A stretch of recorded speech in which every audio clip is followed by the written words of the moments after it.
My first introduction to women in Islam was I came to the States in 1986, and I was here to study art history. And then people would say, could you come and talk in my kids' school about women in Islam? And I would say, what about women in Islam? Oh, they're oppressed, and come and tell them why. And I say, what? Like for me, it was a new topic, like why take women away from society and talk just about women? And then my first big major lecture about that, because like I end up, if I go to schools, I'll talk about Islam too. People didn't know much about Islam in 86. It was more obscure than it is now. And but then Khaled was teaching a course one time on Islam, and his TA was a male, and he was a male. So the students demanded that a female come and talk to them. So that was the first time I developed like a big lecture on women in Islam. And so these are some of the common misperception that people have. Islam is patriarchal, then it oppresses women. And usually people, think of Islam as different from Christianity and Judaism, but hopefully as you're realizing now, they're all monotheistic religions. They all originated in the same place. They all, have so many common stories and common prophets. So if you think of one of them as oppressive, then the other two also are oppressive. And if you don't think the other oppressive, then Islam is not oppressive either. On the contrary, Muslims have reasons to think that Islam is the most liberal, since it's the latest in time, that gave more rights.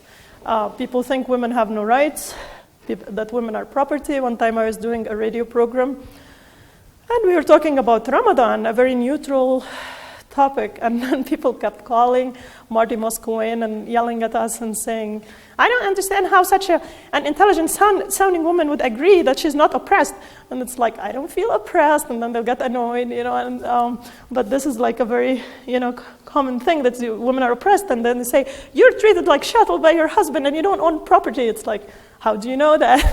But these are what people think usually. People think that women are forced to cover and wear the hijab, not that they choose to, and that, of course, women do not inherit, and inheritance is a big topic that we can touch upon today, but also probably in other lectures, such as the next one, which is jurisprudence. This picture, by the way, is taken outside our mosque in Philadelphia, so you're welcome to come and inspect it to yourselves. These are some friends of ours. These kids now are grown-ups. So it's an old picture. Okay, so what about the Quran, women, and the Old Testament? One of the books that I used this semester is by a professor called, her name is Barbara Stowasser, if I'm pronouncing her name correctly.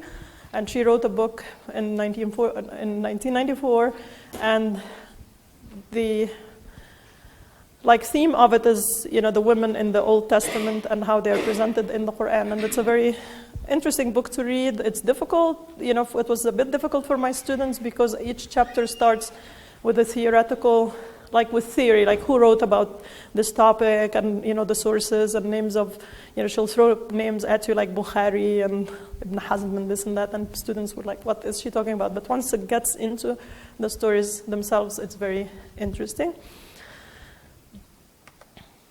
So one of the first things she talks about in the book is Eve. And of course, that Eve is mentioned in the creation story in the Bible. The creation story does exist in Islam. And of course, the whole idea of creation or evolution is a whole topic we can talk about. But now for brevity, Eve is not mentioned by name in the Quran. But women generally are not mentioned by name in the Quran except for one. And we'll find out who soon, and men generally are not mentioned by name. That even the Prophet Muhammad himself, sallallahu alaihi wasallam, is hardly mentioned in the Quran. He's mentioned maybe 2 times or 3 times. But how many? 4, according to my husband. Okay, thank you. So, and they're all Muhammad, or there is it Muhammad or Muhammad and Ahmad too? Because he's mentioned by other names like Taha and so on. But anyway, names are not a big thing, but usually it would be like so-and-so and his wife or his spouse. So Eve is mentioned as the spouse, but as you learned yesterday that there is the Quran and then there is the Hadith and then there is extra traditions, works of scholars, so people would do add, names and so on. So she's called Hawa in Arabic, and I guess that's probably the name in Hebrew, Hava or something. I don't know in Hebrew, or is she Eve? Hava, okay. So that in Arabic she became Hawa. And here you can see this is an Islamic manuscript. and Adam and Eve are fully clothed, standing by the tree. And there is the theme of, I don't know whether that's a snake or water, but like the water looks like a snake anyway.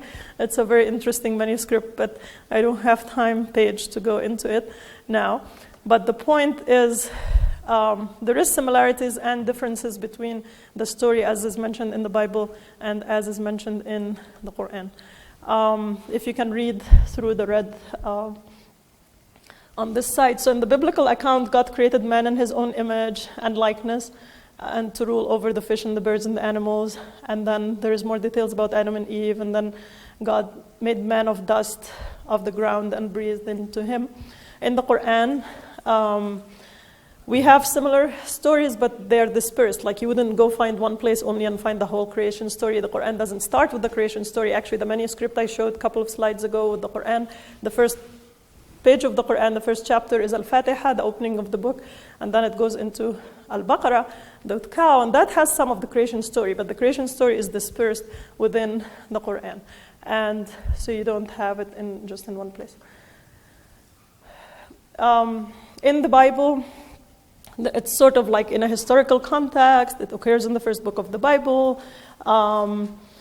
It provides times and location of places and things, and meanwhile referring to God in the third person. In the Quran, usually it's very ambiguous. Some people say, yes, when Adam and Eve came to earth, they went to Jeddah and they met there, and there is a whole cemetery in Jeddah called the Cemetery of Hawa, but people really don't know. So the Quran is more ambiguous about things, and Muslims think that God did it this way, so nobody would criticize, and say, oh, how, when was Earth created? Oh, it wasn't 5,000 years ago. It was like, we don't know when. So there wouldn't be contradiction between archaeology or, scientific evidence and Quranic text. Quran accepts the biblical account in the sense like, yes, there is lots of similarity. Again, there is no historical context, and lots of the verses start with wa'idh, like remember when, showing that it's mentioned in a specific context rather than in narrative. And Allah here is the narrator usually, and he's speaking in the first person. Okay, here is how Adam and Eve are usually presented in Western art. So that's a chance for artists to show nudity. Muslim artists usually, except in very rare cases, stayed away from nudity. But one of the interesting things to keep, as distinction between Islam and Christianity and the way the story of creation is depicted is that Eve, Adam was created first, and then Eve was created, and then God told them both to live in paradise, do whatever they want except touch the one tree. And it's not an apple tree, but Muslims, again, sometimes they take it to be the apple tree, and that's why, men have the apple, Adam's apple, and they say, oh yeah, because Adam, Eve forced him to eat the apple. But, I grew up with these traditions, but at the same time they have no basis, or like at least the basis is not in the Quran, the blame of Eve. So there is no blame of Eve in the Quran that she's the one who forced Adam, to go eat the tree. Actually, in the Quran, it's both of them decided to go eat, from the fruit of that tree, because Satan or Shaitan came to them and said, oh, you might be kings, you might live forever, it would be wonderful, why would you listen to God? Just go and do it.